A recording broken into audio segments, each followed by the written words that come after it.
Film शुरू होती है रूस के किसी कोने में। एक भारी भरकम ट्रक नजर आता है जो कैदियों को एक रूसी जेल कॉलोनी ले जा रहा है। रास्ते में ट्रक एक पेट्रोल स्टेशन पर रुकता है। गार्ड्स कैदियों को बाहर आने और 5 मिनट में राहत पाने की इजाजत देते हैं। यहीं पर हमें हमारे हीरो से मिलवाया जाता है, क्रेवेन द हंटर। सफर फिर से शुरू होता है और कुछ देर बाद ट्रक कॉलोनी पहुंचता है। वहां पहले से मौजूद कैदी नए आए कैदियों का मजाक उड़ाते हैं, तानों और नफरत से स्वागत करते हैं। हर कैदी को उनकी कोठरी दी जाती है जहां जरूरत की कुछ बुनियादी चीजें होती है। क्रेवेन अपनी कोठरी में दाखिल होता है। वहां उसका सेलमेट मिलता है जो उससे कहता है, मुझे रूममेट पसंद नहीं। क्रेवेन मुस्कुराकर जवाब देता है, तो इसमें हमारी सोच मिलती है, और कहता है, मैं 3 दिन से ज्यादा नहीं रहूंगा। अब तुम मुझे बर्दाश्त करना सीख लो। अगले दिन क्रेवेन वर्कआउट कर रहा होता है जब 2 गुंडे उसके पास आते हैं। उनमें से एक कहता है, ये एरिया हमारा है, यहाँ वर्कआउट करने का हक नहीं है। क्रेवेन उन्हें अनसुना करता है, लेकिन वो उसे उकसाने की कोशिश करते हैं। क्रेवेन उन्हें बुरी तरह पीट देता है। तभी एक जेल का गार्ड आता है और क्रेवेन को जेल के बॉस सीमन कॉर्नी के पास ले जाता है। सीमन कॉर्नी एक ऐसा माफिया डॉन जो जेल के अंदर से ही अपना एम्पायर चलाता है। कॉर्नी क्रेवेन से पूछता है, तुम्हें पता है मैं कौन हूँ? क्रेवेन जवाब देता है, तुम किरोव गैंग के लीडर हो जिसने दुनिया भर में हजारों मासूमों को मारा है। कॉर्नी मुस्कुराकर कहता है, और तुम्हारा नाम? क्रेवेन कहता है, मैं हूं क्रेवेन द हंटर। कॉर्नी हंसते हुए कहता है, हंटर तो बस एक अफसाना है। तभी क्रेवेन पास रखी एक टाइगर स्किन से एक दांत निकालता है। वो तेजी से कॉर्नी के गुर्गों पर हमला करता है और फिर दांत कॉर्नी की गर्दन में घूम देता है। एक दूसरे कैदी को मारकर उसकी लाश को अपने डिकॉय की तरह इस्तेमाल करता है और जेल से भाग निकलता है। क्रेवेन बर्फीले तूफान में भागता रहता है। तभी एक भेड़िया उस पर हमला करता है, लेकिन क्रेवेन अपनी ताकत का इस्तेमाल करता है, भेड़िए को शांत करता है और उसे पीछे हटने का हुक्म देता है। आखिरकार वो एक प्लेन तक पहुंचता है, उसमें चढ़ता है और उड़ान भरता है। सीन बदलता है 16 साल पहले का वक्त। हम देखते हैं छोटे क्रेवेन और उसके भाई दिमित्री को स्कूल में। उनका पिता एक माफिया डॉन निकोलाई उन्हें स्कूल से लेने आता है। निकोलाई अपने बेटों को एक दर्दनाक खबर देता है, तुम्हारी माँ ने खुदकुशी कर ली। छोटा क्रेवेन अपने पिता को दोष देता है, तुम्हारे जालिम बर्ताव ने हमारी माँ को मौत के लिए मजबूर किया। इस बीच एक जवान लड़की कैलिप्सो अपनी दादी से बात कर रही है। दादी उसे एक शीशी में खास दवा देती है और बताती है कि ये नुस्खा उनकी खानदानी विरासत है।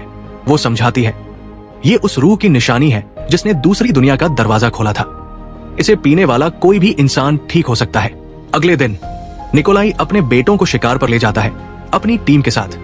उनके साथ एलेक्स कोविच भी शामिल होता है जो निकोलाई के साम्राज्य में शामिल होना चाहता है, लेकिन निकोलाई उसे बेकार समझता है। तभी ग्रुप को एक बड़ा शेर नजर आता है। शेर उन पर हमला करने की कोशिश करता है, लेकिन निकोलाई उसे फुर्ती से गोली मार देता है। घायल शेर अचानक क्रेवेन पर हमला कर देता है और उसे वहां से लेकर चला जाता है। उसी वक्त कैलिप्सो अपने माता पिता के साथ हिरन की तस्वीरें ले रही होती है। वो क्रेवेन को शेर के साथ देखती है और उसकी मदद के लिए दौड़ती है। कैलिप्सो क्रेवेन के जख्मों का इलाज करती है। तभी शेर का एक खून का कतरा क्रेवेन के शरीर में चला जाता है और उसके डीएनए को बदलने लगता है। कुछ देर बाद एक हेलीकॉप्टर आता है और क्रेवेन को अस्पताल ले जाया जाता है। अस्पताल में डॉक्टर उसे बचाने की पूरी कोशिश करते हैं, लेकिन उसे मृत घोषित कर देते हैं। मगर कुछ पलों बाद क्रेवेन के बदले हुए डीएनए में हरकत होती है। वो चमत्कारिक रूप से जिंदा हो जाता है। अगले दिन उसका भाई और पिता उसे घर ले जाने आते हैं। जैसे ही वो घर पहुंचते हैं, निकोलाई क्रेवेन से सवाल करता है, जब तुम्हारे पास मौका था तो शेर को गोली क्यों नहीं मारी? निकोलाई आगे कहता है, तुम अपनी माँ की तरह एक नाकारा हो। अगर ऐसे डरपोक रहे तो तुम खुद को और अपने भाई को भी मरवा दोगे। ये बातें क्रेवेन को बेहद दुखी कर देती है। वो घर छोड़ने का फैसला करता है। थोड़ा पैसा और पासपोर्ट लेकर वो घर की छत पर चढ़ता है। अचानक उसका पैर फिसलता है, लेकिन वो सही सलामत नीचे पहुंच जाता है। दिमित्री उसे ढूंढ लेता है और कहता है, मैं भी साथ चलूंगा। लेकिन क्रेवेन जवाब देता है, तुम पिता के साथ रहो। वो अकेले ही चलता रहता है और एक मैदान में पहुंचता है। तभी एक वाइल्ड बीस्ट स्टैम्पीड उसके पास से गुजरती है। सभी जानवर उसके पास से दौड़कर निकल जाते हैं। एक जानवर जो फंस गया होता है उसे देखकर रुकता है और क्रेवेन उसे जाने का रास्ता देता है। क्रेवेन का सफर जारी रहता है। शाम ढलने लगती है और अगली सुबह वो एक हिरन को देखता है। वो उसके पीछे दौड़ता है। यही उसे अपनी असली ताकत का एहसास होता है। वो शेर जैसी ताकत से दौड़ता और कूदता है। कुछ देर बाद उसे मैदान से अजीब आवाजें आती है। वो जाकर देखता है तो पाता है कि सारे वाइल्ड बीस्ट मारे गए हैं और उनके सींग काट दिए गए हैं। वहां 2 शिकारी खड़े होते हैं। उनके हाथ में बंदूक होती है। एक बूढ़ा शिकारी उसे धमकाता है, यहां से निकल जाओ। लेकिन क्रेवेन डरता नहीं। वो जमीन से एक चाकू उठाता है और उसे बूढ़े शिकारी के सिर में फेंक कर घूम देता है।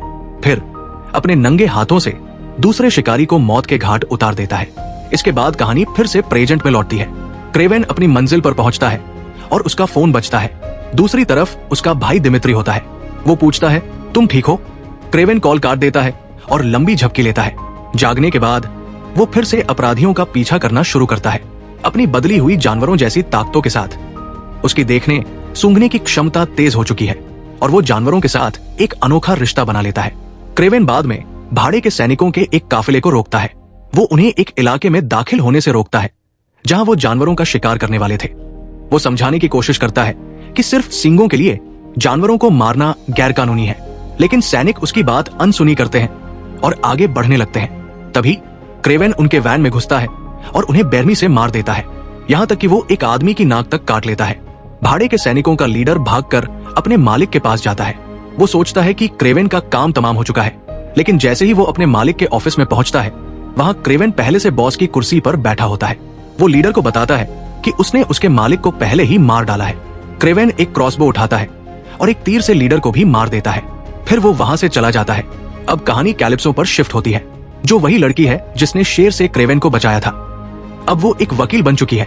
कैलिप्सो को पता चलता है कि उसका करीबी दोस्त और साथी वकील कॉर्नी के गुर्गों ने मार डाला। क्रेवेन उससे मिलता है और अपने बारे में बताता है, मैं वही लड़का हूं जिसे तुमने शेर से बचाया था, और मैं ही वो शिकारी हूं जो बड़े बड़े अपराधियों को निशाना बना रहा हूं, कॉर्नी को भी।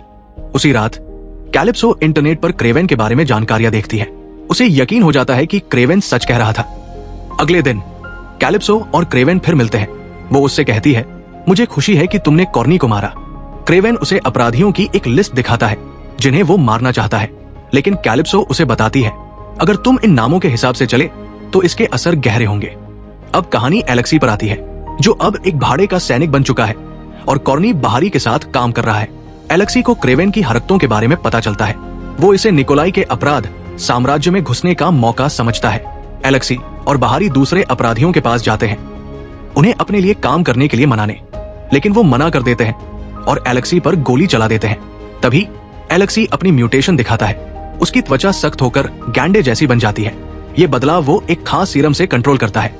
एलेक्सी के गुर्गे सभी अपराधियों को मार देते हैं सिवाय 2 के। उनमें से एक दूसरे को मार देता है ताकि एलेक्सी के लिए काम कर सके। कुछ समय बाद निकोलाई अपने बेटे दिमित्री के लिए एक जन्मदिन पार्टी रखता है। जैसे ही दिमित्री अपने पिता के लिए गाना गा रहा होता है, पार्टी में शामिल एक गुंडा अचानक निकोलाई की हत्या की कोशिश करता है, लेकिन निकोलाई उसे पकड़कर इंसानी ढाल बना लेता है। एक जबरदस्त गोलीबारी शुरू हो जाती है जिसमें एलेक्सा और निकोलाई दोनों के लोगों को भारी नुकसान होता है।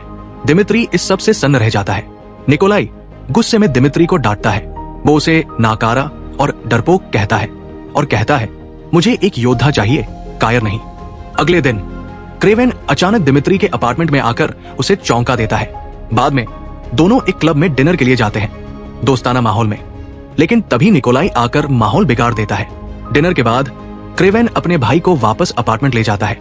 दिमित्री बहुत ज्यादा पी लेता है तो क्रेवेन उसे बिस्तर पर सुला देता है। खुद वो खुले आसमान के नीचे जाकर सोता है। अगली सुबह जब क्रेवेन जागता है और दिमित्री के कमरे में जाता है तो वो वहां नहीं होता। उसे बिस्तर पर खून के धब्बे दिखते हैं। बाहर झांकने पर वो एलेक्सा के गुंडों को देखता है जो दिमित्री को एक वैन में डालकर ले जा रहे होते हैं। क्रेवेन पैदल ही उनका पीछा करता है। वो खिड़कियां तोड़ता है, दीवारें चढ़ता है, लेकिन गुंडे बच निकलते हैं। आखिरकार वो हेलीकॉप्टर में बैठकर उड़ जाते हैं।